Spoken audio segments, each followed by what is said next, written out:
Hello everyone. Tonight we're taking a journey into a world where the concept of food safety hadn't been invented, yet where people fried anything remotely edible, including things that probably shouldn't have been. That's right, today's topic is medieval junk food, where a single fritter could either make your day or ruin your whole week.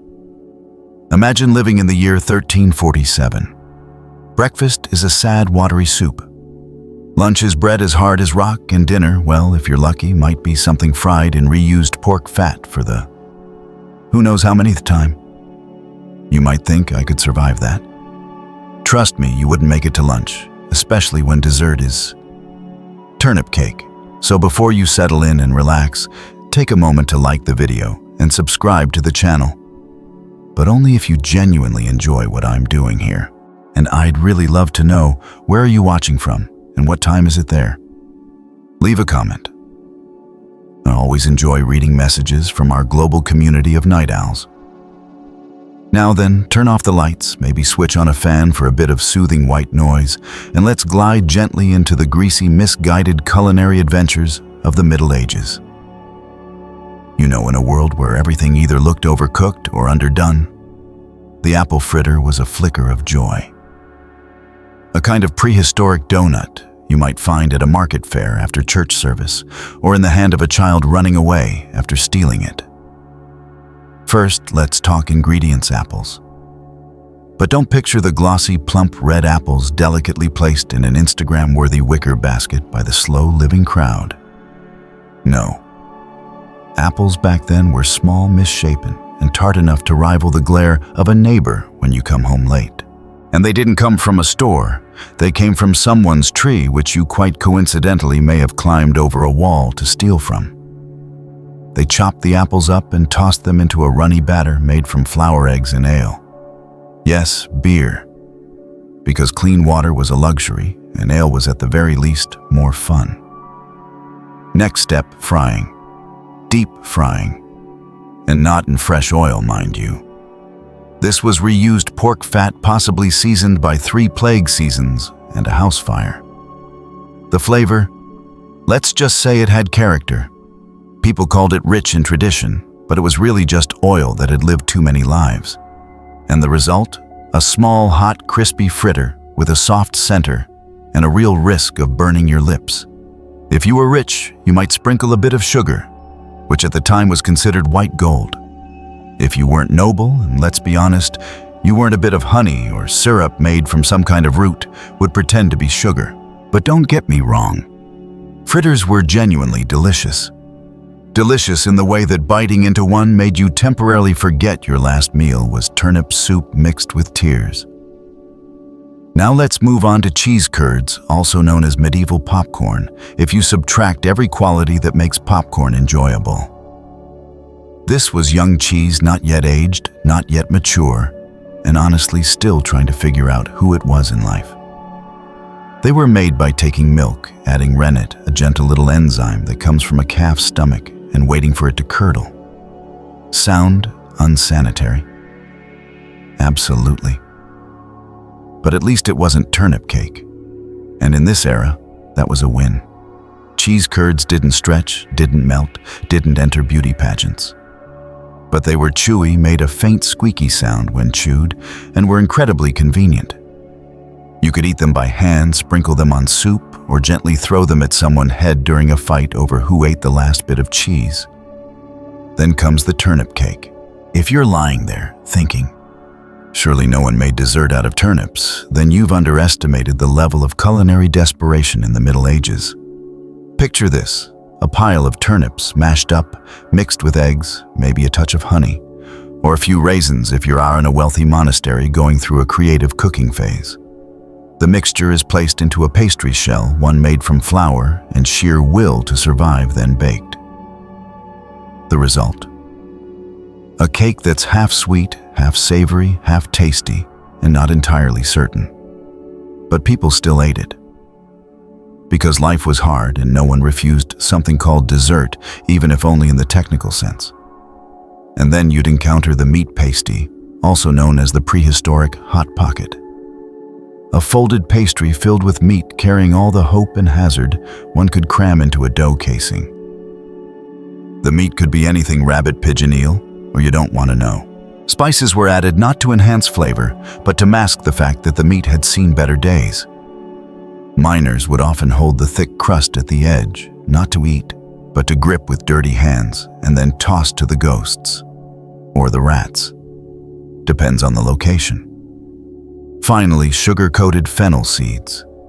Essentially, this was the medieval attempt at making breath mints, candy, and digestive aids all rolled into one tiny seed with the potential to chip a tooth if you weren't careful. They were made by coating fennel seeds, which taste strongly of licorice, with melted sugar and letting them dry. The result was a small rock-hard nugget with a flavor that made you question whether you were eating candy or chewing fragrant wood. You see, the Middle Ages may have been poor, unsanitary, and carried a real risk of dying from soup. But they still knew how to party. And somehow these foods, questionable as they were, still brought people joy, at least until their stomachs started rumbling ominously. And you know what the most fascinating part is? Even after all these centuries, that feeling remains. When we eat something truly so bad, it's good we're still tasting a bit of the medieval spirit. Maybe that's why we still love fried food, still adore cheese, and still believe that sprinkling sugar on something makes it edible. And just when you think you've explored every strange corner of medieval cuisine, sucket appears. Even the name sounds sticky. But don't judge too quickly. This was the dessert for the not you class. The people who had enough sugar to melt it and pour it over fruit just to prove they could. You're picturing it right. Fruit cooked in syrup, maybe orange ginger dates, or anything that wouldn't grow in anyone's garden. Unless they were nobility, then simmered until it was no longer fruit, but a sweet memory imprisoned in a glass jar. Sucket was not a dessert for people worried about paying rent. It was a way for nobles to say, I don't need to eat much, I just need to eat with style. Sounds odd, there's a reason. Sugar in the Middle Ages was imported more expensive than gold if you didn't know someone in the Venetian trade scene. And if you're asking why ginger, it was exotic, spicy, and good for digestion. 3 in 1, and 3 times the price. Historical fact. European nobility often used sucket trays during royal banquets, displaying these jewel-like hard candies, which were nearly as hard as actual jewels. Some manuscripts even record different kinds of sucket being gifted between countries as literal sweet diplomacy. Little-known tidbit. Some suckets were so dry you could tap them on the table to signal your annoyance to someone across from you, just as effective as a royal glare. And here comes our scholarly controversy. Historians still haven't agreed on whether sucket should be classified as a proper dessert or as a type of medicinal confection, used as a vehicle for bragging and palate cleansing. Some documents call it a sweetmeat. Others refer to it as medicine disguised as sugar. And one scholar bluntly wrote, anyone who can eat this certainly has very resilient teeth. You don't have to decide right away.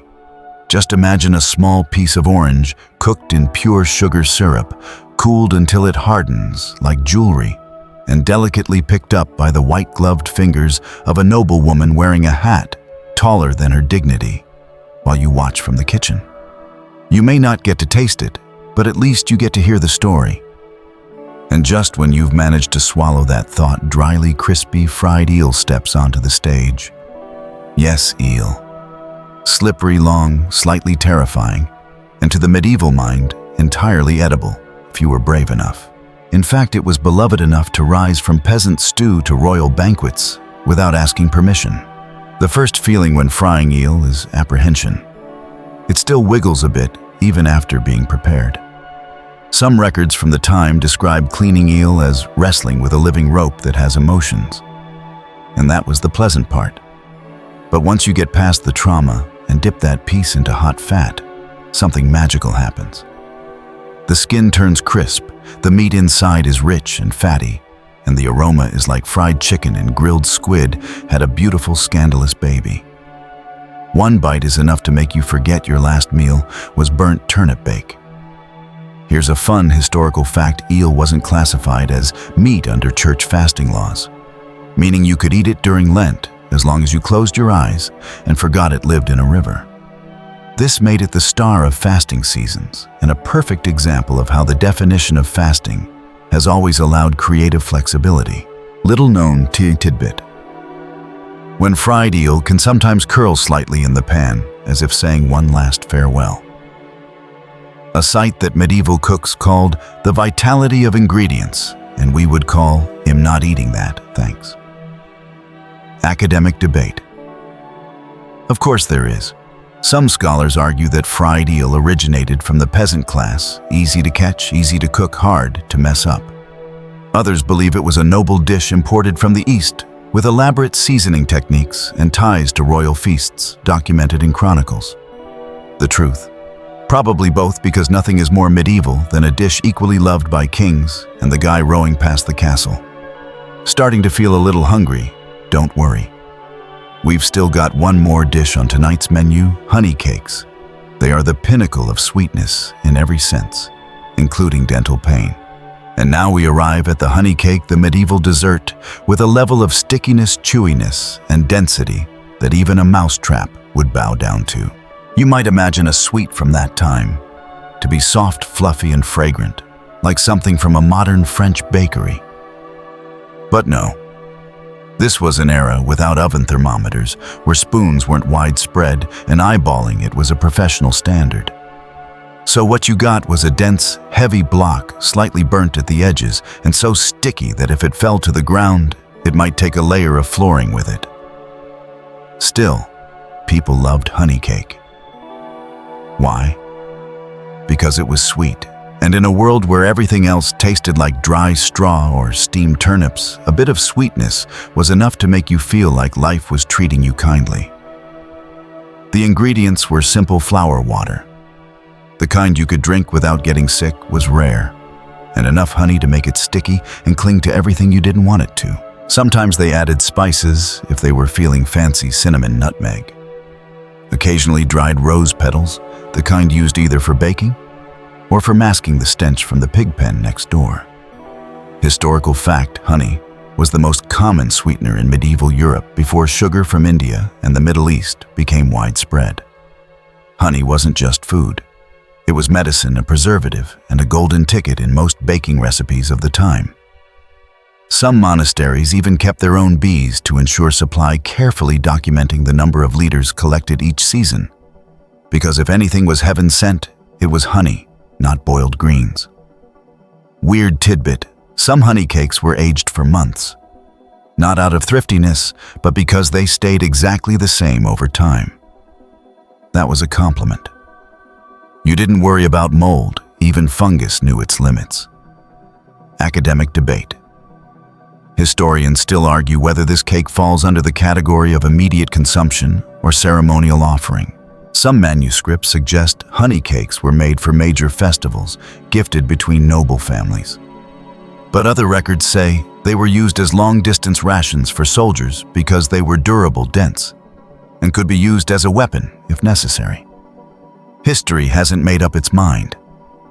But if you've ever gnawed on a cake harder than a knight's pride, you'll understand why the debate continues. Then comes a dish born of creative despair: beer-soaked bread. Or as it was called back then, soups or trench toast. Basically, this was the medieval way of saying stale bread plus leftover ale equals new meal. You take yesterday's loaf with the hardness of a masonry brick and soak it in a bowl of ale. Not cold, frothy, refrigerated beer like you know. This was ale brewed out back, mildly fermented, and smelled like dreams that never came true, but was still safer than well water. Soak a slice. Wait for it to soften. And there you had it, a warm, mushy, thoroughly damp meal. It wasn't elegant, it wasn't pretty, but it filled the belly. And for people working all day in the fields, anything that wasn't turnip soup was a blessing. Historical note. This dish was so widespread, it appears in many medieval menus as the official breakfast of the common folk. Especially in winter, it was considered a kind of dry soup, no meat, no vegetables, but it had ale. And that was good enough. Little known fact, if soaked too long, the bread would turn into a mushy blob jokingly called sunset in a bowl. You had to eat quickly, otherwise you'd need a spoon or a great deal of patience. Academic debate. Some scholars argue this was the ancestor of French toast, although it clearly had no eggs, no cinnamon, and no joy. Others say trench toast was simply an efficient and thrifty way to repurpose leftovers. Either way, the fact that this dish was recorded repeatedly over the centuries proves one thing: better to chew beer-soaked bread than leave it for the rats. And finally for tonight, a dish everyone ate regardless of class: Lent-time pancakes. That is pancakes, but medieval style, before non-stick pans, before fresh milk, and before anyone said, "This should be light and fluffy like a cloud." They were made with flour water or ale poured straight onto a hot iron pan with bubbling pork fat. No lid, no even heat. You just hoped the bottom didn't burn before the top cooked. If it came out evenly cooked, it was a miracle. If it was burnt at the edges and raw in the middle, that was just life in the 14th century. Fun historical fact. These pancakes became the official food of many fasting occasions. Because they contained no meat, were easy to make, and could be topped with whatever leftovers were lying around. From cheese scraps, onions, to things you didn't want to know. Little known tidbit. People often stacked them not for presentation, but to hide the burnt one in the middle. A trick still used today at some buffets. Academic controversy. Some historians believe medieval pancakes were the ancestors of French TRPEs. Others are blunt. No, this resembled a weapon more than a dessert. One scholar even wrote, "It wasn't pretty, but it existed, and you should be grateful for that." Are you still awake? If so, congratulations, you've survived a medieval feast without leaving your bed. And if your eyelids are starting to droop, know that it's completely normal. Your body is simply reacting to mental images of turnip cakes, squeaky cheese, and eel fried like a fever dream with flavor. Wonderful, we shall continue. But before you slip fully into sleep or are tempted by the thought of frying turnips at 2 a.m., allow me to slide you gently through another door. Because if you thought medieval junk food was the peak of culinary strangeness, well, you've still got an entire universe of food to explore. Think broader. Think farther. No more cobbled streets soaked in pork fat across Europe, but golden sands, ancient temples, and statues staring at you across thousands of years. That's right. We're going further to ancient Egypt, to Mesopotamia, where people built pyramids long before they had pho. And there you'll discover one thing: humans have always had weird food obsessions, no matter the era. So fluff your pillow, pull up your blanket, and prepare yourself. Because the first dish in tonight's journey through time was served at a pharaoh's banquet. Great. Now are you lying still? Take a deep breath, because we're about to travel far back in time, very far, to a land of sand, secrets, and bread. Welcome to ancient Egypt, where the sun scorched like a giant oven and bread was the center of the universe. Sounds exaggerated. Not at all. In ancient Egypt, bread wasn't just food. It was currency, offering labor reward nourishment for the living and the dead. If you worked hard on a pyramid construction site, you were paid in bread and beer. Not gold, not status, but a loaf so dense it might survive a fall because it was already rock hard. This is solid historical fact. The Egyptians were making leavened bread as far back as 3500 BCE. How? No packaged yeast. They used wild yeast. Maybe someone once forgot a bowl of dough outdoors, and airborne bacteria and yeast settled in, causing it to bubble. And just like that, bread rose. A culinary accident that became a civilizational breakthrough. Strange detail. Bread back then was often baked in funnel-shaped clay molds, resulting in loaves that looked somewhat like an upside-down horn. But more notably, since there were no flour sifters, the bread always contained fine sand. That's right. One bite and it felt like you were enjoying a stroll through the desert. On top of that, many loaves were overbaked or contained limestone fragments used to clean the grain, which wore Egyptian teeth down to the gums. Mummy examinations reveal widespread tooth pain, not due to sugar, but because of bread that came with a complementary dose of desert. And academic debate. Of course, some historians argue that ancient Egypt was the birthplace of leavened bread. Others push back. Hold on, what about Sumer? What about ancient India? Some even claim wild yeast wasn't a discovery, but an accident put to use. So were the Egyptians truly the first to figure out how to make bread rise with microorganisms? The answer still lies buried in the next layer of archaeological dust. And if you're picturing a proud pharaoh crown on his head biting into a speaker-shaped loaf and cracking his front teeth, though he didn't eat that kind of bread. Royal bread was made from finer flour, more thoroughly sifted, and with far less grit. The common folk, they called it a meal with added challenge. All right now, you might think Egyptian bread sounds rough, but surely not weirder than medieval food. Well, have you heard of dried fig cake boiled in beer? Because our next dish will take you to the kitchen of a wealthy merchant in the city of Thebes. But that's for the next chapter. For now, if you're still awake, just relax. Feel the imaginary sand in your teeth. Picture yourself sitting next to a mummy complaining about toothache, and gently drift into sleep with gratitude. At least your bread today doesn't require a sand rinse before eating. Good. Now we return to ancient Egypt, but this time not to chew sandy bread. Tonight, we'll taste a strange dessert chewy like old memories and served with a side of beer. It's the fermented beer date cake. Sounds like a college weekend party. But in fact, this was a dish served during Egyptian funerary rituals and also as a kind of celebration meal after a loved one returned to the dust. Picture this. A clay tray holding a thick, black, sticky mixture clinging like denture glue. That's mashed dates mixed with crumbs of old bread and a splash of naturally fermented beer, i.e., beer left long enough to start growing fuzz.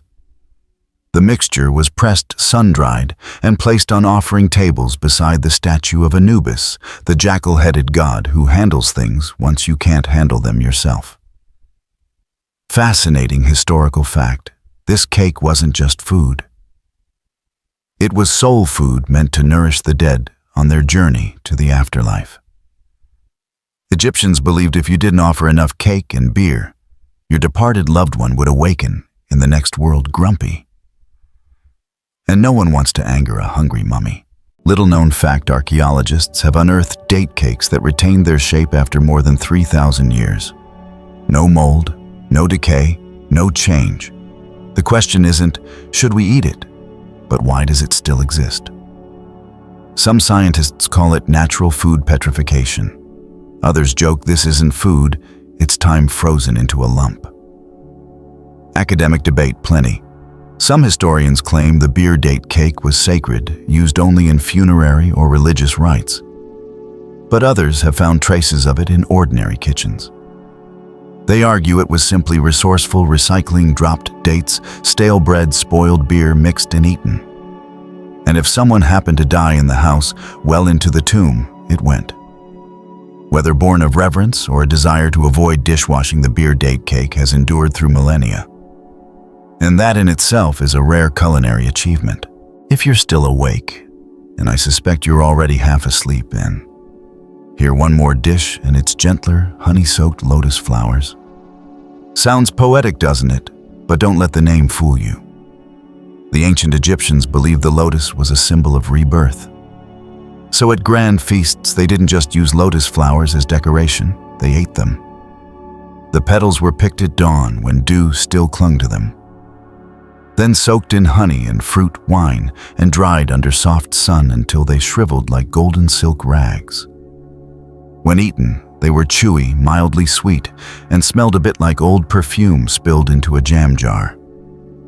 A true historical fact, ancient Egyptian medical texts recorded that lotus petals had calming effects, promoted relaxation, and were often used during long prayer sessions or ritual ceremonies. Chewing while meditating. Think that's a modern wellness trend. Think again. The Egyptians were doing it long before yoga studios existed. Little known information. Some texts also noted that lotus flowers could induce mild hallucinations if soaked in wine long enough. As a result, some scholars suspect were those sacred festivals entirely solemn? Or was there a touch of legally sanctioned euphoria under the guise of religion?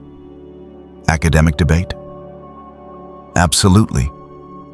Some classical Egyptologists argue this dish was reserved for priests and royalty, symbolic in sacred rites.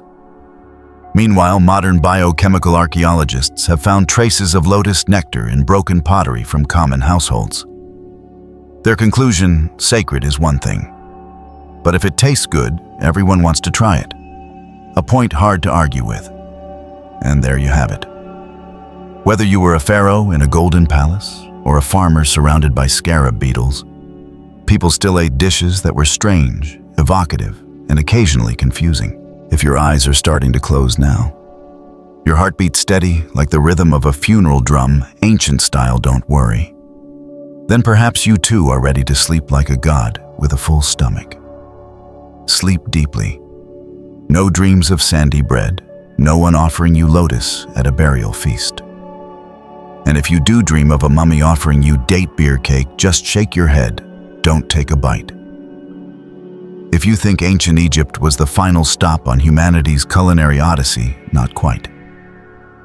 Imagine now that you're sitting in a windswept valley where the two great rivers of the ancient world, the Tigris and Euphrates, curl through fertile land between barley fields and cities made of clay and ambition. Welcome to Mesopotamia. The land of firsts, riding the wheel, the calendar and soup. A lot of soup.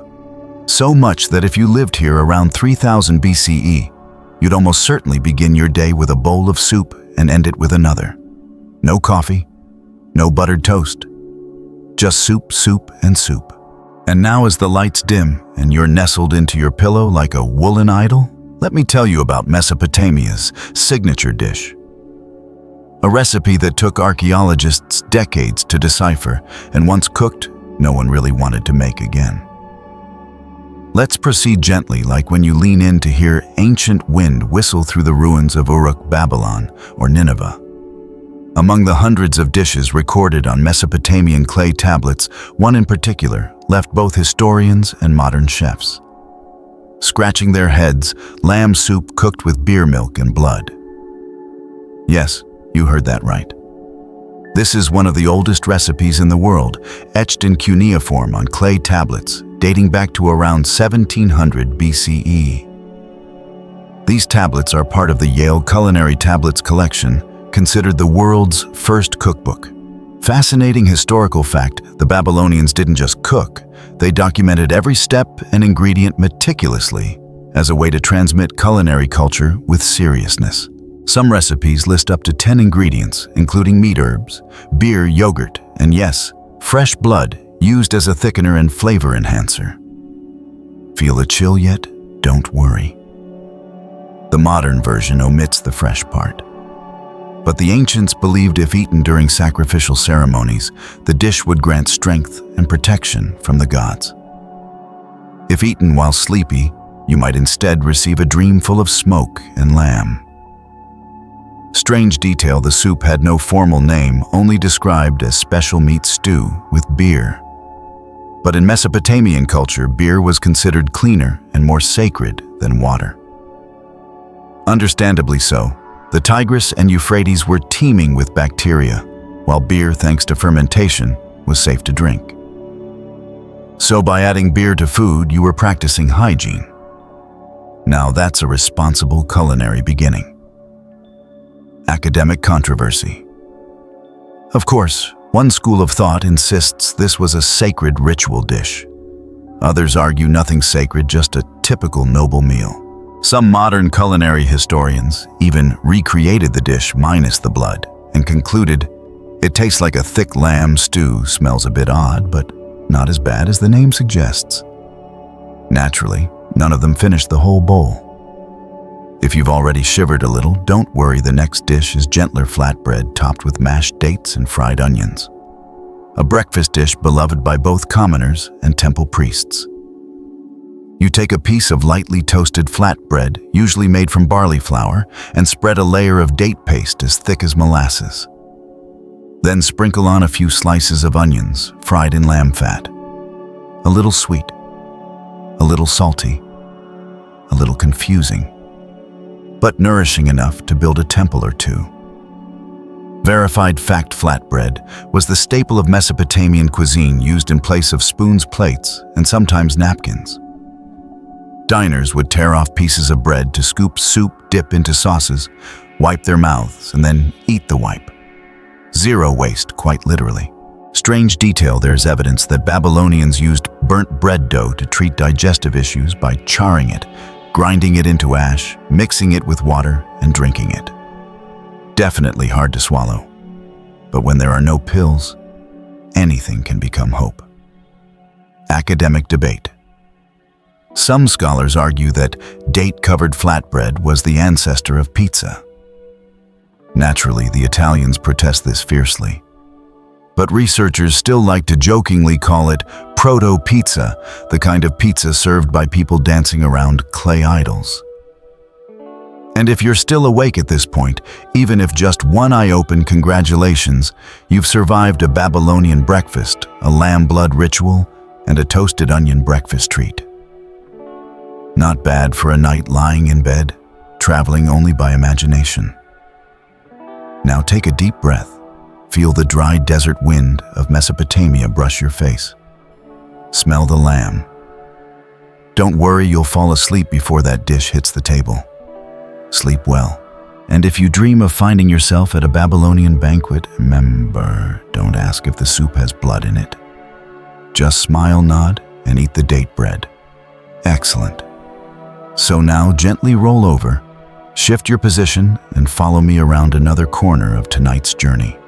A corner filled with tea smoke, the scent of osmanthus blossoms, and quiet soup pots simmering on clay stoves beneath curved rooftops in a distant village.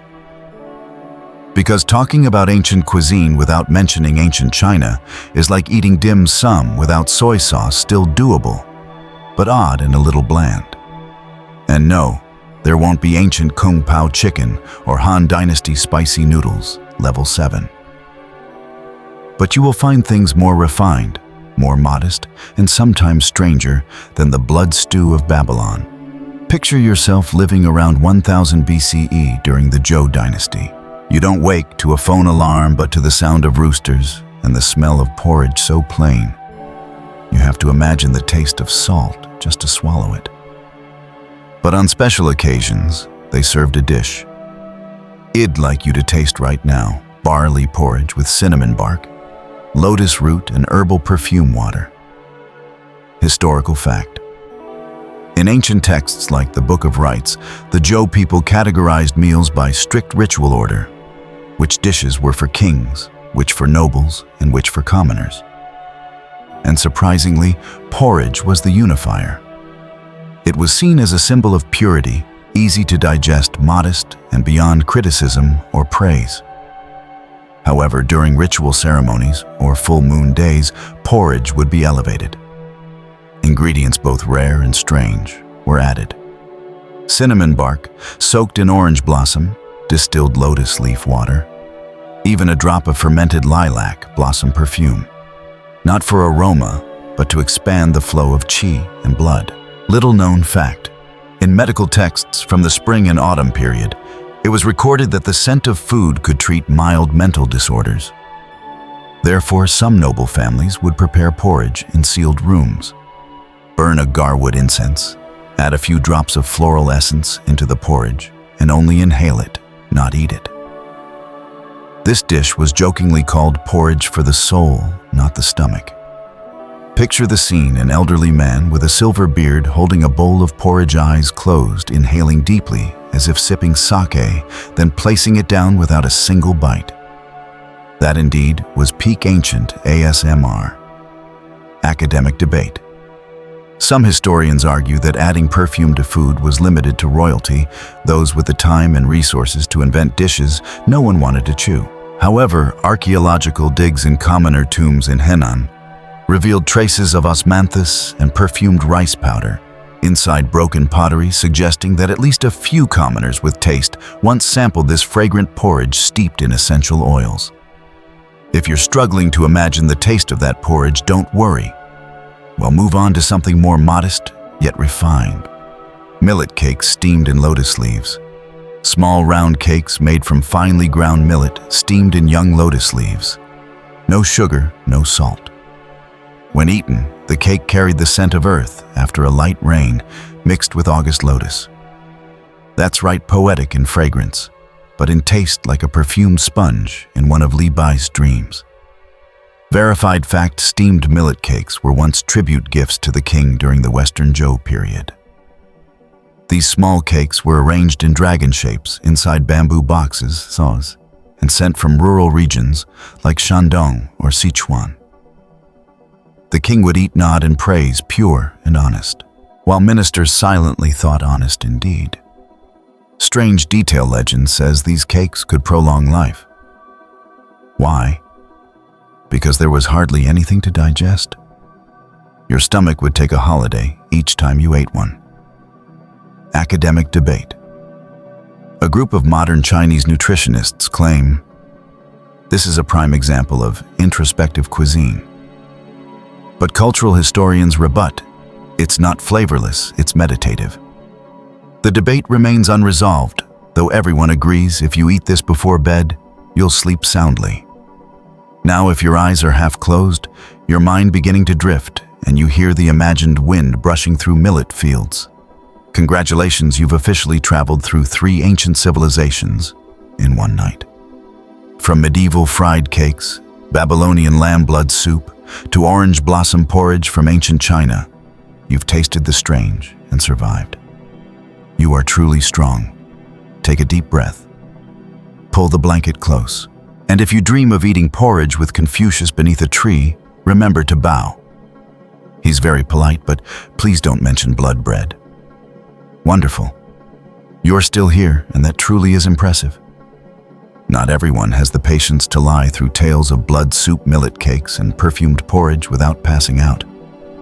But now we shift course away from the cinnamon-scented fields and dusty earth of ancient China into a time that was damp, dark, and full of metaphor, the medieval dark ages of Europe.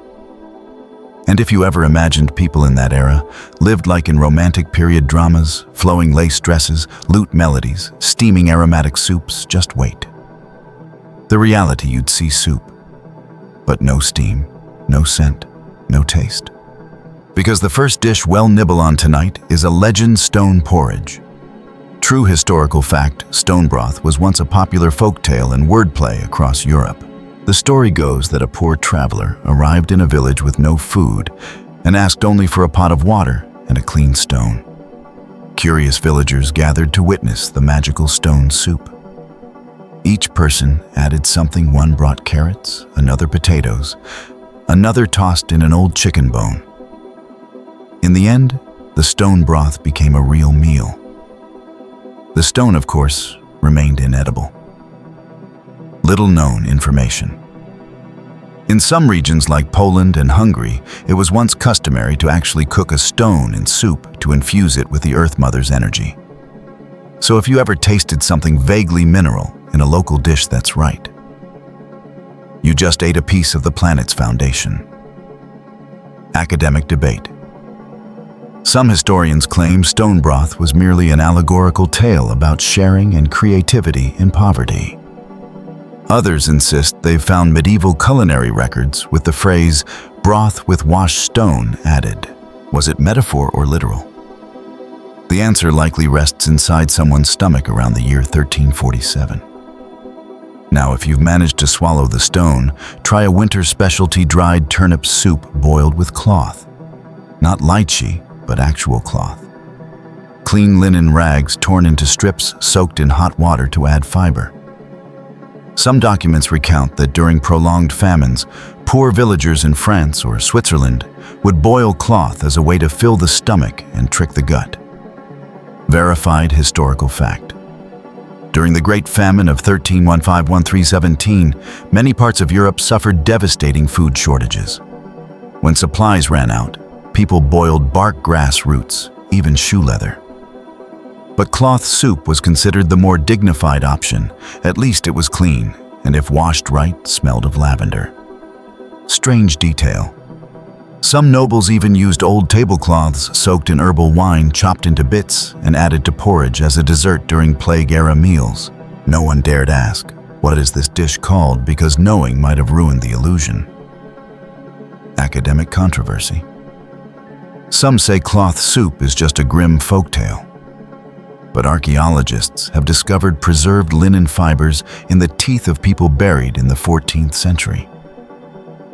While no one can confirm if they were chewing cloth or using it as makeshift breath freshener, the theory of eating fabric to avoid eating air remains plausible.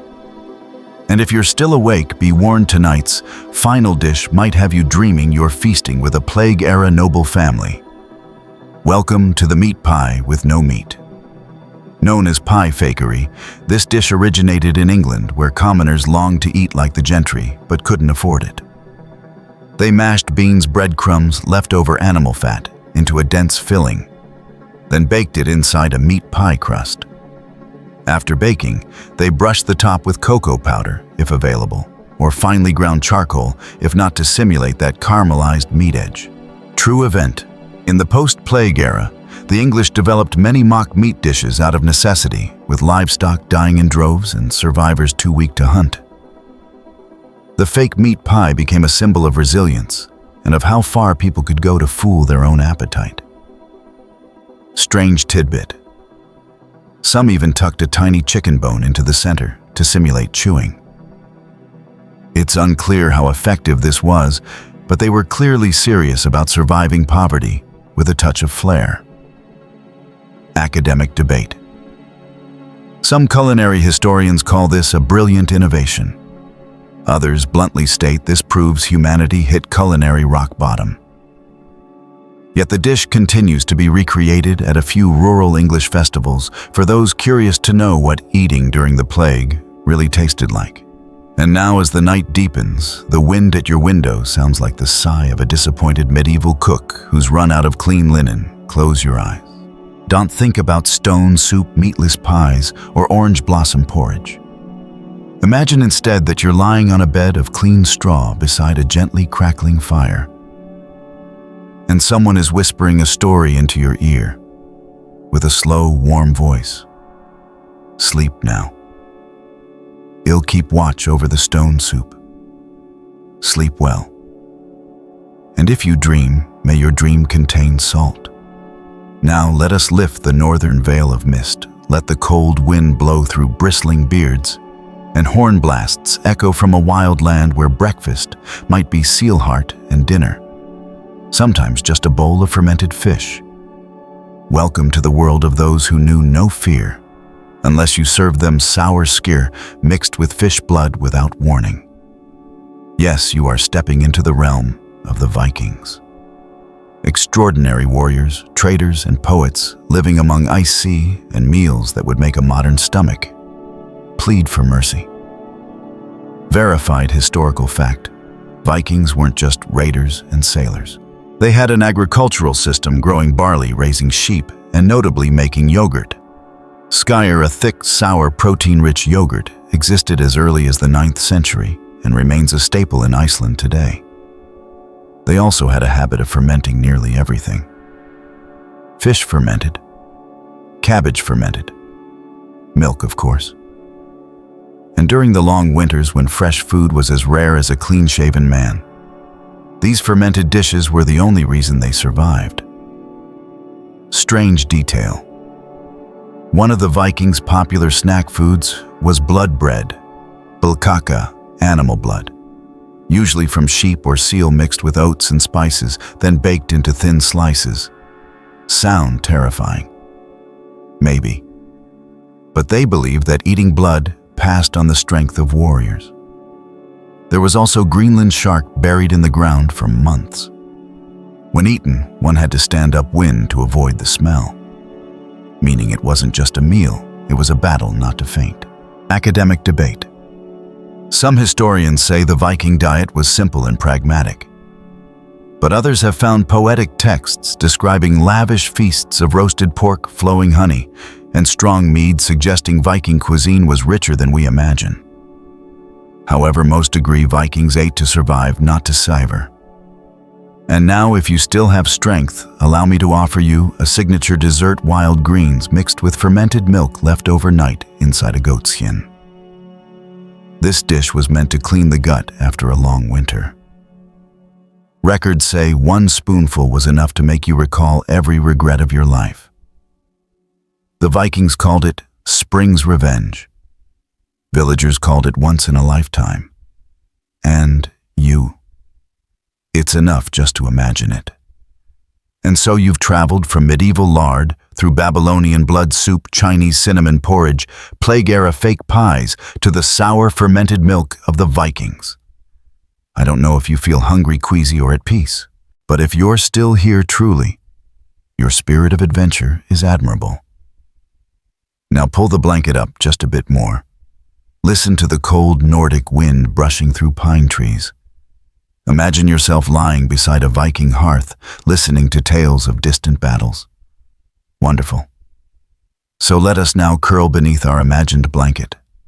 Leave behind the frozen north and step into an entirely different realm, where marble busts gaze at you with stern expressions, and a meal is not a matter of survival, but a theatrical performance in 3 acts, 5 courses, and ending with a hiccup. Welcome to ancient Greece, where philosophers could debate all day about the nature of the soul and still snack on honey cakes just for fun. Verified historical fact. In ancient Greece, meals weren't just about survival. They were social events, almost ritualistic.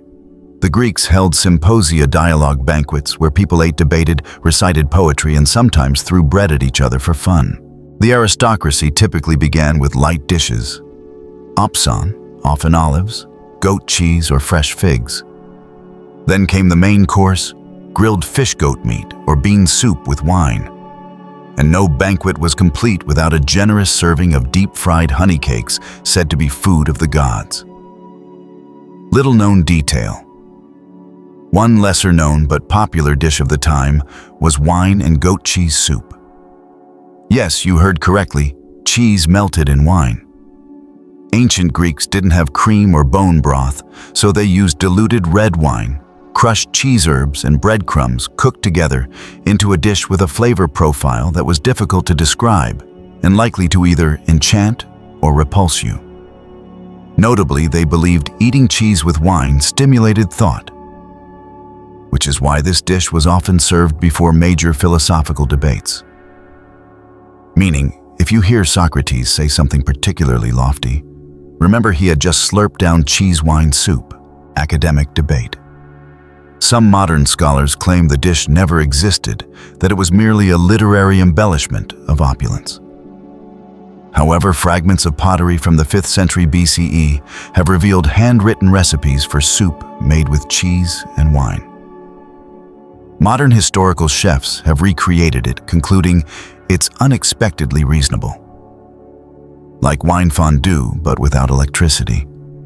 And now, if you're still awake, or at least with one eye half open, allow me to offer you the sweet dish the ancient Greeks used to seal a feast: figs soaked in duck fat and honey. Yes, rich figs, salty fat, sweet syrup. A kind of dessert that confuses your taste buds just enough to end the meal, feeling both satisfied and slightly perplexed. True fact, figs were among the most widely cultivated fruits in ancient Greece. Honey was their only sweetener, and duck fat, used like coconut oil, versatile, common, and moisturizing. While it may sound strange, this combination was once considered luxury, reserved for major religious rites or elite banquets.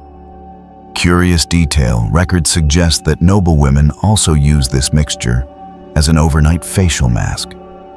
Yes, eat it, then apply it. The Greeks called this making full use of nature's bounty. Academic controversy. Some scholars believe this dish is a Roman invention meant to satirize the Greeks. But archaeologists have found traces of dried figs and animal fat in ancient jars, proving that, real or not, someone tried it and lived to tell the tale. And so, you've journeyed with me through a long and winding path, from the stone soup of Europe's poor to the blood broth of Babylon, the fermented yogurt of the Vikings, and now the wine cheese soup of ancient Greece. If you're breathing softly, blinking slowly, your mouth slightly puckered from imagining the smell of cheese simmered in wine, congratulations, you're nearly asleep. Now let the wind from the Aegean lull you. Imagine yourself lying on marble steps beneath the shade of an olive tree, the sound of a lyre drifting from afar. And if you dream of exchanging thoughts with Socrates, while holding a cup of wine cheese soup, just nod. Hell, understand. Sleep deeply, my midnight companion of history. If you're still here, eyes half-lidded, breath steady, then congratulations. You've entered the half-dream, half-waking phase, the perfect state to begin a new chapter in our strange, overnight journey.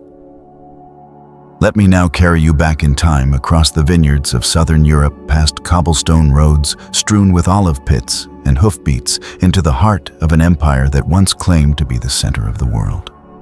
Yes, ancient Rome, where cuisine was not only art, but also a tool of power. Where feasts didn't end with dessert, but with a whisper memento mori. Remember that you too shall die. Sleep well, or wait just one more story. Verified historical fact. In the 1st century CE, Roman aristocrats developed a culinary culture so elaborate and so performative it bordered on the theatrical. The most famous cookbook of the era, De Re Coquinaria by Apicius, was more than a collection of recipes. It was a declaration of status.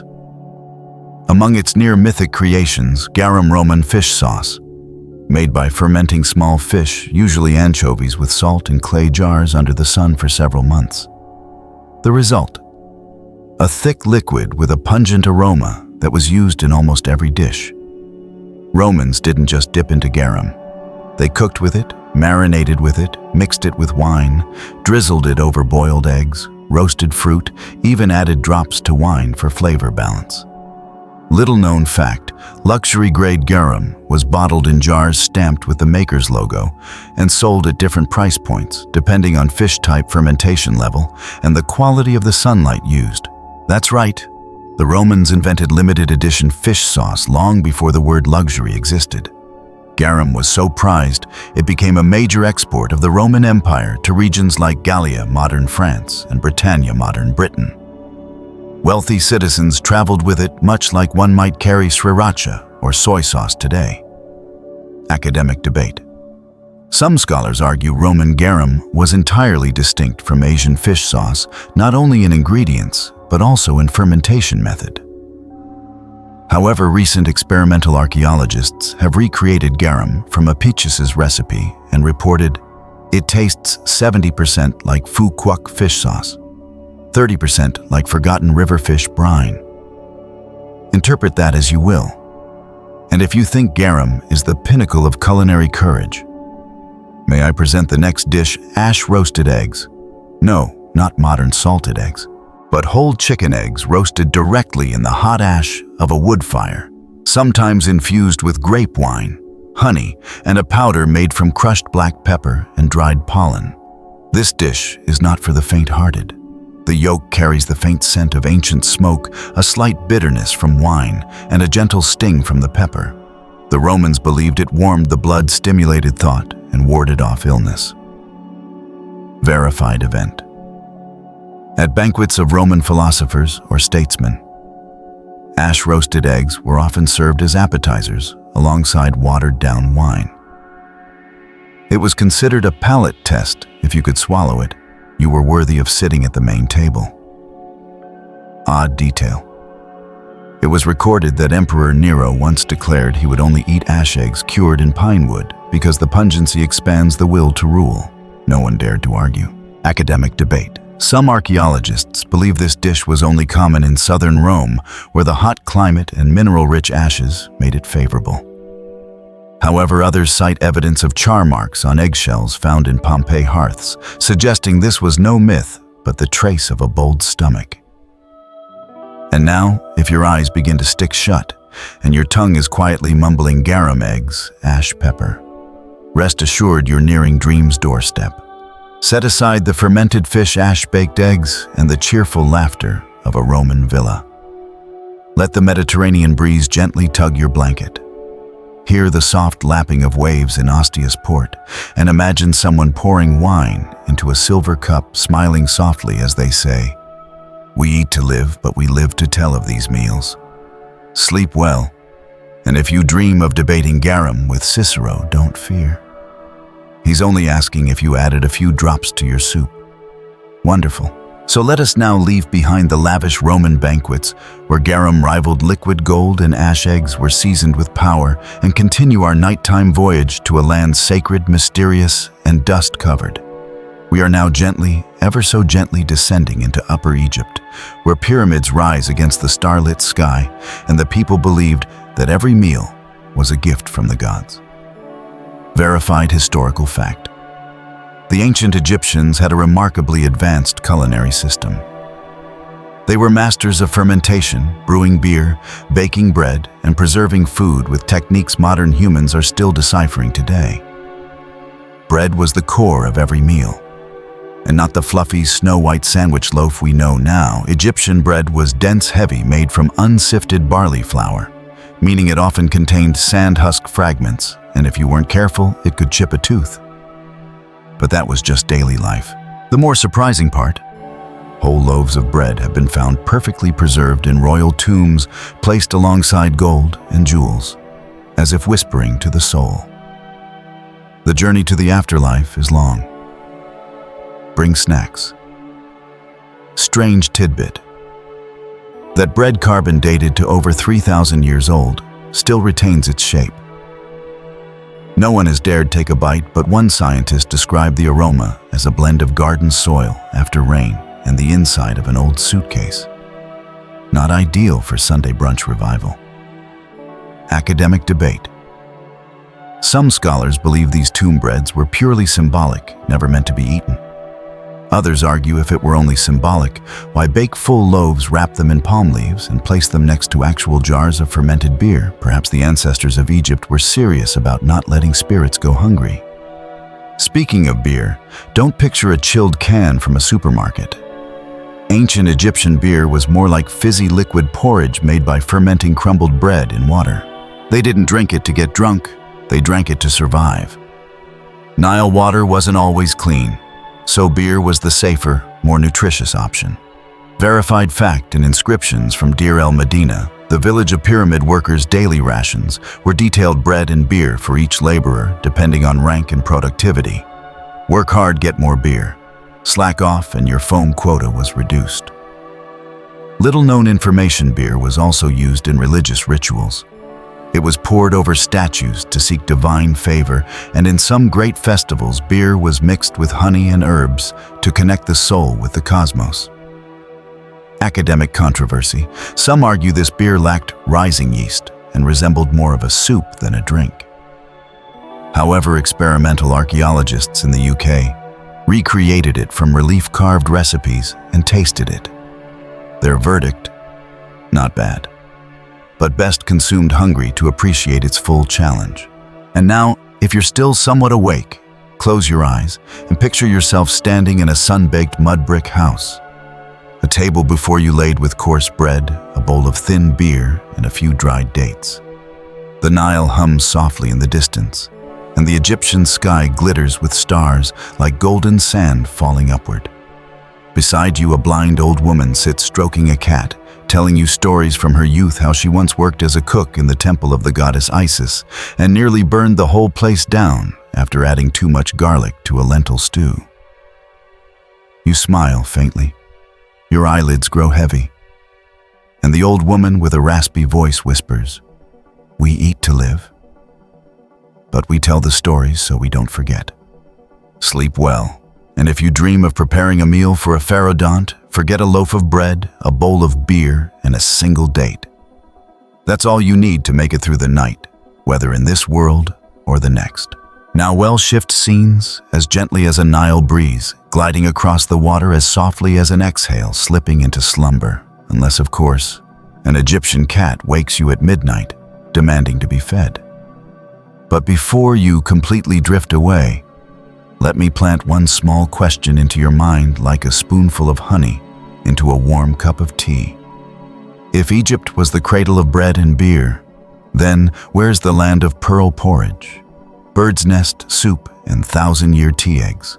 Let us turn our gaze eastward. Over the snow-covered ridges of the Himalayas, across the vast Mongolian steppes, past the mighty dynasties and the solemn faces of 1,000 terracotta soldiers, and land in a place where food was not merely eaten, but meditated upon, ranked, and used to prolong life. Welcome to ancient China. Verified historical fact. Under dynasties like the Han Tang and Song, Chinese cuisine didn't just evolve, it was systematized. There were entire volumes instructing people how to eat according to the seasons, the body's condition, and one's social status. An empress could have her own team of chefs, physicians, and astrologers just to decide whether her breakfast should be congee tea or silent fasting. One standout dish from the Song dynasty was pearl congee, which, despite the name, contained no pearls. It was called so for its smooth texture, ivory color, and value. This congee was made from round white rice, rinsed in 3 rounds of water, simmered for 6 hours, with fresh almond milk and slices of steamed pear. Eating it didn't just soothe the mouth. It calmed the spirit, nourished the skin, and according to legend, summoned celestial dreams. Strange little-known detail. In the palace, pearl congee was once considered food of the sacred women. Only the empress and high-ranking concubines could consume it on days when fortunate stars shone upon them. One record noted that if someone overcooked it, making the porridge too thick, they would be punished by kneeling and reciting moral scriptures all day. Understandable, after all, you wouldn't want divine dreams to be interrupted by porridge too hard to swallow. Academic debate. Some historians believe pearl congee is merely a romantic invention from Song-era literature. However, excavations at a former palace residence near Xi'an uncovered a bronze pot with white residue identified as well-stewed round rice. Analysis showed traces of dried pear and nut milk rekindling. The debate was this a dish or a part of sacred meditative ritual? Now, gently close your eyes. Breathe in deeply. Imagine yourself sitting in a Suzhou garden beside a lotus pond near a glowing paper lantern. Before you steams a bowl of pearl congee. In the distance, the sound of a guqin echoes like drops of water falling on a taut drum. A palace maid passes by. You ask, "Is this dish truly delicious?" She smiles softly and replies, "Delicious or not is not in the tongue. It lies in whether your heart is at peace." You nod gently, and slowly you truly are. Time to sleep. But did you know, no matter how smooth or refined those dishes might be, they can hardly compete with a civilization whose flavors are fire fervor and sacred ritual. Let us now shift as softly as a distant gong to a land where corn was gold. Cacao was currency, and human blood was sometimes divine seasoning. Don't worry, we're not going far. Just to ancient South America, where civilizations like the Maya, Aztec, and Inca not only built pyramids, but invented hot chocolate to summon rain. Verified historical fact. In Maya and later Aztec civilizations, chocolate was not a sweet treat, but a religious ritual. Cacao beans were roasted, ground, mixed with water, chili, and sometimes animal blood, forming a rich drink known as chocolatl. There was no sugar, no milk, just bitterness, heat, and the chill down your spine when you realized this was a drink for communion with the gods. It wasn't for children, not for the faint of heart, but it was the daily drink of warriors, priests, and emperors. Little-known oddity. In special ceremonies, xocolotl was mixed with crushed jasmine petals, or even fine gold dust as a way to invoke divine presence. One ancient carving recorded that Emperor Montezuma drank 40 cups of hot chocolate a day, believing it enhanced vitality and connected him to ancestral spirits. Academic debate. Some modern scholars believe this chocolate was symbolic. No one could truly drink that bitter liquid as daily refreshment. However, archaeologists have found cacao traces in pottery from lower classes, meaning regardless of status. Everyone took at least a sip of that sacred, searing bitterness. And if you're wondering, was there anything to eat? The answer is yes. But brace yourself. In many ancient records, the Aztecs believed that corn cakes mixed with chili powder and filled with crunchy insects or fermented seeds were the real dessert. Sound intimidating. Most accounts describe it as crispy, aromatic, and surprisingly addictive. Remarkable fact. The Inca of the Andean highlands had their own specialty red stone soup made from llama meat, native tubers, and a kind of iron-rich mineral rock that turned the broth a vivid red. It wasn't just food. It was a prayer infused into a dish. A way to eat the mountains, to draw the strength of the earth into one's own body. Scholarly controversy. Some historians believe red stone soup was a myth retold by Spaniards, exaggerating a culture they didn't understand. But in Peruvian caves, researchers have found clay pots with reddish residue rich in minerals, just as the local legends described. So if your eyes are beginning to drift and your mind is echoing with words like xocolotl lava soup, golden petals, then yes, rest easy. The journey continues, and you are now gently gliding through the flavors of ancient forgotten worlds. And now, you take a deep breath. The scent of cacao mingles with volcanic ash. The cold wind of the Andes brushes your cheek. Before you is a steaming bowl of spicy chocolate, beside it, a crisp corn cake stuffed with roasted insects. A native girl sits beside you, holding a reed flute, gently playing a mournful tune. You turn to her and ask, why drink chocolate with no sugar? She smiles and replies, because sweetness fades, but bitterness lingers. You smile faintly. Your eyes grow heavy. And just like that, you sleep. Perfect. If you're still awake or hovering in that half-dreaming limbo, congratulations, you are now officially a passenger on tonight's strangest time travel train. And now, after sipping chocolate as bitter as the fate of fallen Aztec warriors, allow me to move you to a place smoother, more opulent, and frankly, far more delicious smelling. We now glide toward a land where poets were also chefs, where eggplant was revered as royal treasure, and where desserts were served before decisions of war were made. Welcome to the Ottoman Empire. Verified historical fact. During its golden age, the Ottoman Empire, centered in what is now Istanbul, was not only famed for its military and architecture, but also revered as a cradle of refined Middle Eastern and Mediterranean cuisine.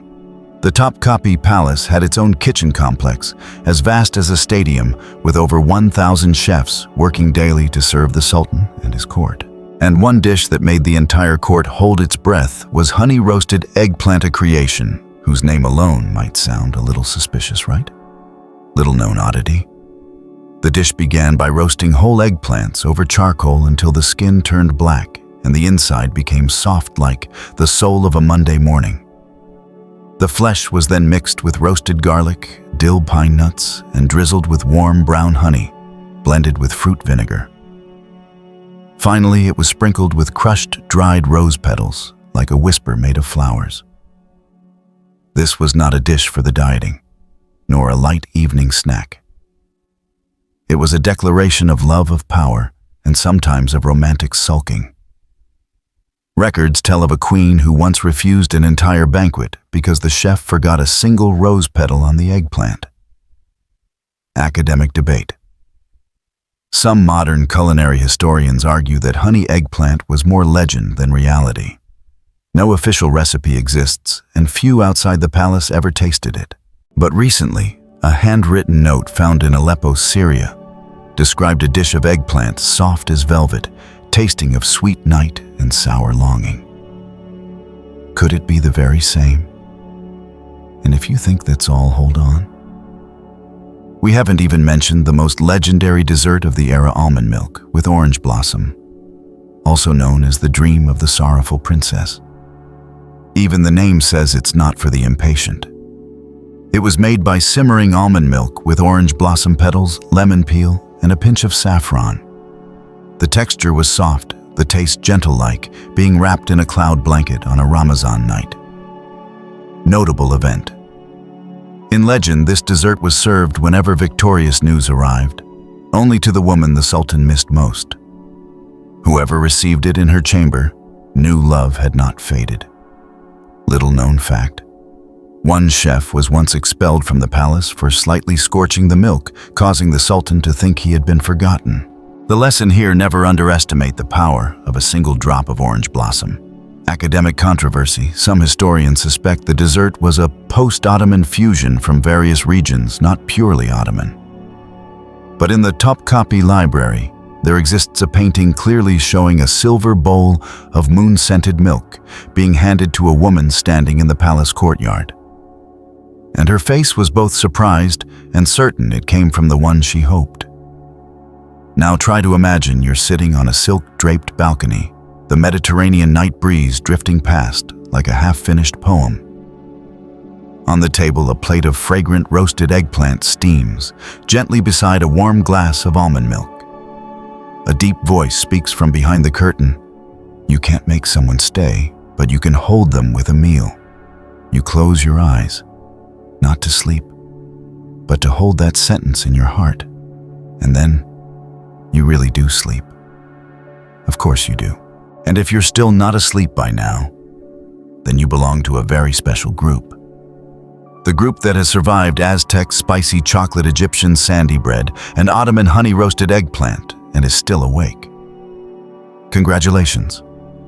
You're a legend on this channel, but don't get too proud just yet, because the next part will be as gentle as late-night rain, but also dangerous for an empty stomach. Because we're about to return to a more familiar land, not across distant oceans, but somewhere close, tucked in the memories of many listening tonight. A place with bamboo groves swaying in the wind, the echo of pestles pounding young rice in the night, and bowls of steaming rice in the early morning mist. That's right. We are returning to ancient Vietnam, verified historical fact. Ancient Vietnamese cuisine was far from simple rice and vegetables. In fact, as early as the L and TRN dynasties, texts like LNH Nam Chech Qui EVTSK and inscriptions on temple steles recorded meals with structure, rituals, and even spiritual dimensions. For example, each harvest season included an offering tray to taste first for the rice god, in which green bean sweet soup Shiu San was considered a test of divine favor. If the soup came out smooth, sweet, and intact, the upcoming crop would be abundant. But if it burned or curdled, the village would fall silent and voluntarily climb the mountains to pray for peace. Little known oddity: during Emperor Trin Untung's reign, green bean sweet soup was once restricted in the palace, after rumors spread that it caused excessive daydreaming, leading to a neglect of historical record-keeping. Whether true or not, the dish was thereafter reserved only for major festivals or young princes not yet entering official studies. Academic debate. Some scholars argue this information is folkloric, lacking hard evidence. However, at PH Min Pagoda Nam Nh, a carving on the altar depicts a steaming bowl of sweet soup, prompting researchers to ask, was this a folk offering or a courtly ritual elevated to sacred status? And if you're wondering, so what did they eat with rice back then? Prepare for a surprise. The beloved dish wasn't chicken or beef, but field fish braised in fermented soybean paste simmered in clay pots for 3 days and nights. Notable event. A record from the ancient village of Lum wrote on the Nguyen festival, villagers competed in fish braising. Whoever cooked it tender till the bones melted like straw was honored as the keeper of the fire. And this wasn't just a symbolic title. The winner received a pair of jackfruit wood carrying poles and the right to ladle soup for the entire village during festivals. Interesting detail. The fish was braised with fermented soy paste, thin slices of galangal fish sauce, concentrate coconut water, and dried mandarin peel. The dish wasn't just tasty, but as the elders said, it would warm the heart in the cold rain season and soothe the spirit of one far from home. Academic debate. Some modern researchers argue that such a braised fish dish couldn't have lasted 3 days without spoiling due to limited preservation methods of the past. But the villagers insist. The key is to braise it over slow-burning ash, seal the lid with packed clay, and never open it for 60 hours. It was a practice of patience and belief. Now, close your eyes. Imagine yourself sitting in a thatched house in the middle of the rice fields, the sound of frogs calling in the distance. On the ash stove, a pot of braised fish bubbles gently, the scent of fermented soy mingling with dried mandarin peel. An old woman sits beside you, slowly stirring a bowl of sweet soup, smiling as she says, "This dessert is dreamy, but sometimes it helps you sleep better too." You nod. No need for more words, just sleep gladly. And if you've made it this far, I have a little theory you're not just looking for sleep. You're seeking a quiet journey through time, a place without deadlines, without unread messages, only strange flavors, the crackle of firewood and secrets that have slumbered for 1,000 years. So let me take you one step further this time to a land of bread, toasted by the flames of revolution, onion soup as deep as a winter love song, and people who could write poetry, even when hungry. We are descending into old France, dear late-night viewers and eyelid warriors. Verified historical fact. In the 18th century, before the cry of liberty, equality, fraternity echoed across Paris, the French especially, peasants and artisans had a national treasure in cuisine, the classic onion soup loignon. This wasn't a fancy dish.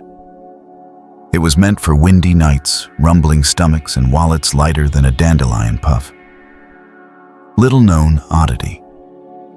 The original version of onion soup had no cheese, no toasted bread, and none of the sparkles seen in today's restaurant versions. It was just bone broth, browned, sliced onion, salt, and if you were lucky, a splash of leftover red wine. The French called it a meal for the romantic and the broke. Academic debate. Some historians claim King Louis XV invented the soup when he got hungry one night and found only onions, butter, and wine in the palace kitchen. But modern culinary scholars protest, sorry, but commoners were cooking this long before Louis ever held a spoon. In fact, the recipe appears in Lyon cookbooks from the early 17th century. And if you're thinking, why all the poor people food? Then you haven't yet met the most romantic dessert of the ancient world, the upside-down apple tart, tarte tatin. Notable event. Legend has it the dish was born from a sweet accident. The Tatin sisters in a small provincial town forgot to lay pastry at the bottom of the pan while baking apples. By the time they noticed, the apples had caramelized, the sugar was bubbling, and the edges were just starting to burn. With nothing left to lose, they flipped the pan onto a plate and voila, a reverse dessert was born. Little known fact. In the beginning, rural French homes didn't have ovens, so cakes were baked by placing the pan upside down on a cast iron lid with hot coals spread on top. That meant the cake wasn't baked from the bottom up, but from the roof down. Rustic, artistic, and mildly dangerous for one's eyebrows, if not careful. Academic debate. Some culinary historians insist the upside-down apple tart wasn't invented by the Tatin sisters, but rather was a reinvention of an ancient Roman dessert, where cooks also flipped pots and hoped their sweet creations survived the coals. Now close your eyes. Imagine yourself sitting in a thatched house in the middle of the rice fields, the sound of frogs calling in the distance. On the ash stove, a pot of braised fish bubbles gently, the scent of fermented soy, mingling with dried mandarin peel.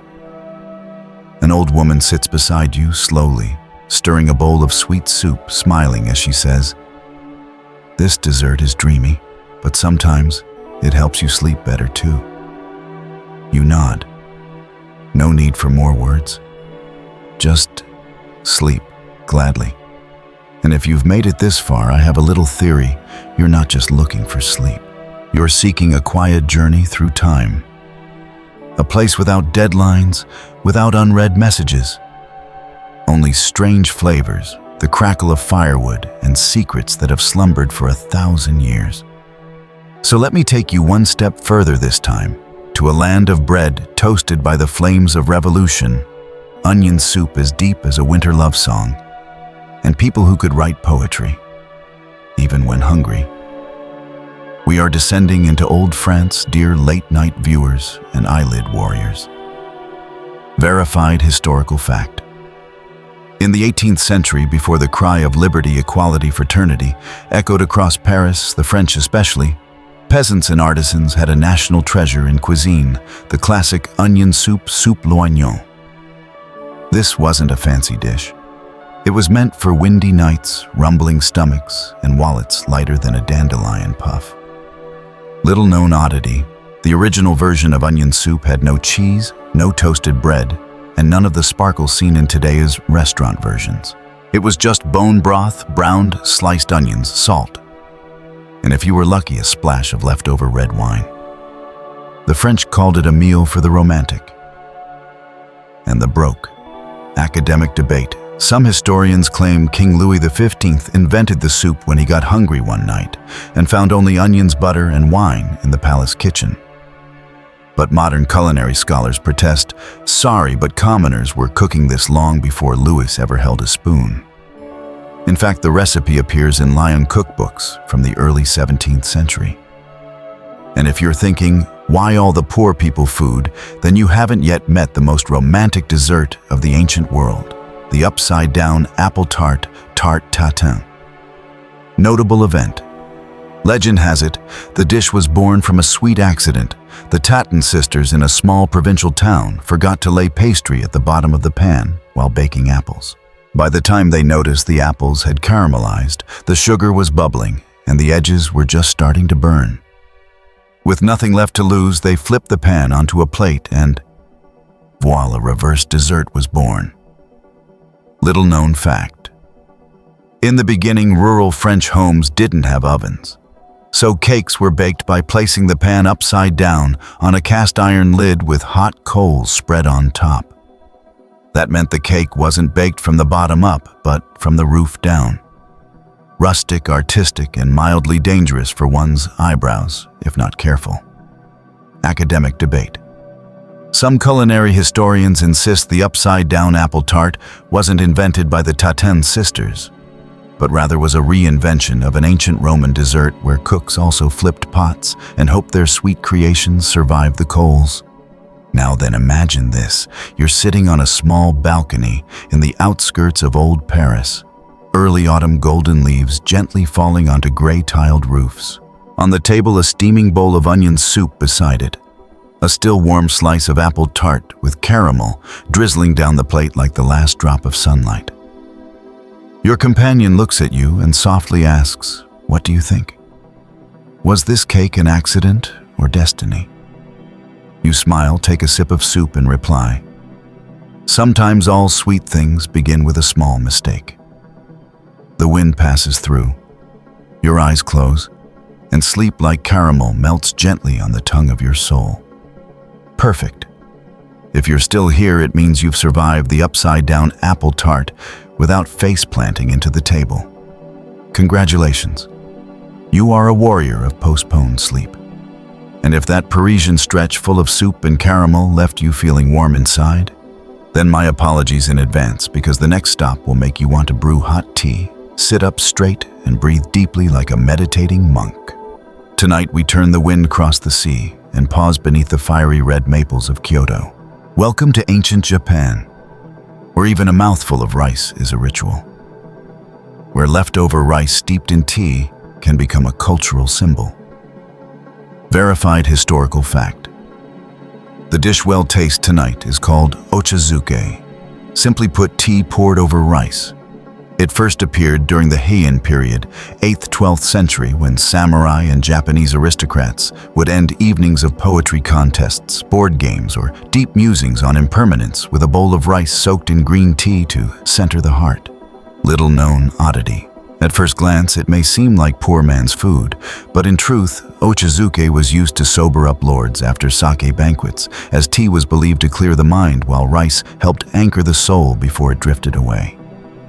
Each ingredient was chosen with care: dried seaweed, grilled salmon, salted plum, or sometimes just toasted sesame, but always arranged beautifully and with tranquility. Academic debate. Some modern historians argue that ochazuke only became widespread during the Edo period, 17th-19th century, when green tea became a common household drink. However, in the diary of a Heian court lady named Seish Nagon, author of the Pillow Book, there is a line that reads, "After verse sake and early summer rain, a bowl of rice dipped in green water like dew on bamboo." Sounds very ochazuke, doesn't it? Now imagine you're sitting in a small wooden house, tatami cool beneath your feet. Outside, wind rustles through a stone garden, maple leaves falling like whispered apologies. In front of you is a bowl of white rice topped with paper-thin shavings of dried fish. Fresh green tea has just been poured in, and steam fogs your glasses. The aroma is gentle, not sharp, not heavy like a haiku left unfinished. A sleepy-eyed Zen monk sits across from you. He gazes at you, equal parts stern and drowsy, then softly says, "You need not seek peace elsewhere. Just pour the tea correctly." You nod, gently, slowly, and then fall asleep right there on the mat. Of course, let yourself drift down the river of time like a single cherry blossom falling in slow motion. And now we leave tranquil Japan, stepping away from sacred tea bowls and distant monkish stairs toward a land of sun-white stones and wine, where meals can stretch from sunrise to sunset as long as someone's willing to argue. Welcome to ancient Greece, where they didn't just invent philosophy, but also the very first salad without sesame dressing. Verified historical fact. In ancient Greece, people from farmers to philosophers ate quite simply. A typical meal would include barley bread, olives, goat cheese, and if you were well off, perhaps some grilled fish from the Agora market. But we mustn't skip the most sweat-inducing intellectual dish of them all: maza, a flatbread, both humble and full of opinions. Little known oddity. This maza was sometimes eaten with wine mixed with seawater. Yes, wine mixed with seawater. The Greeks believed this blend stimulated thought and kept the mind sharp during 6-hour dialogues about the essence of truth or why cats sleep so much. Think philosophers like Socrates needed meat to power their brains. Not at all. He dined on figs and cold bread, drank moderately, and still managed to interrogate all of Athens. Academic debate. Some modern scholars argue maza was more like a barley porridge than a baked good. However, ancient inscriptions on ceramic vessels clearly depict thin disc-like cakes placed beside jars of olive oil, meaning baked or boiled. It had enough fuel to keep you talking mythology until sundown.